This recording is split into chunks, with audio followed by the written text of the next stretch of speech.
Des hypothèses pour l'instant, puisqu'on pense qu'on a eu un gros épisode pluvieux depuis le début du mois de décembre. Ça a pu fragiliser effectivement un peu les sols. Et puis là, on a des gels et des gels qui se sont succédés ces jours-ci. Et donc ça a pu provoquer effectivement ce glissement de terrain. Peut-être qu'aussi certains arbres en mauvais état ont souffert, sont tombés et auraient pu entraîner une partie de la roche et de la terre autour d'eux. Dès hier, vous aviez pris des mesures de sécurité.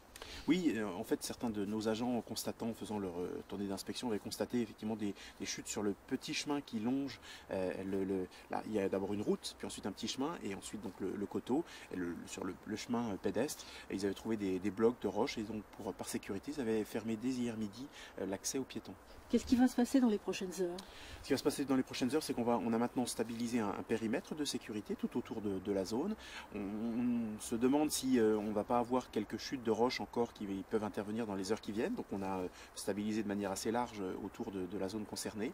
Et puis on va attendre une stabilisation du phénomène pour pouvoir ensuite intervenir, aller dégager donc des arbres tombés et puis pouvoir commencer à essayer de dégager la voie, puisque c'est un axe de dessert de tout un quartier de Charleville, Boncy-Saint-Pierre, et donc plus rapidement nous pourrons intervenir, plus rapidement on pourra rouvrir la circulation. À cette heure, pas de victimes ni de dégâts matériels importants. Les pompiers ont été là toute la matinée, on n'a pas à ce stade noté de victimes, et alors pour les dégâts matériels, en revanche ils sont importants, puisqu'il va falloir remonter tout un mur de soutènement, stabiliser et consolider ce mont Olympe, ce coteau qui domine Charleville. Et ça va probablement nécessiter des moyens très très importants. C'est la première fois que ça arrive? De mémoire d'agents avec lesquels je travaille, effectivement, on n'a pas le souvenir d'avoir eu un éboulement de ce type.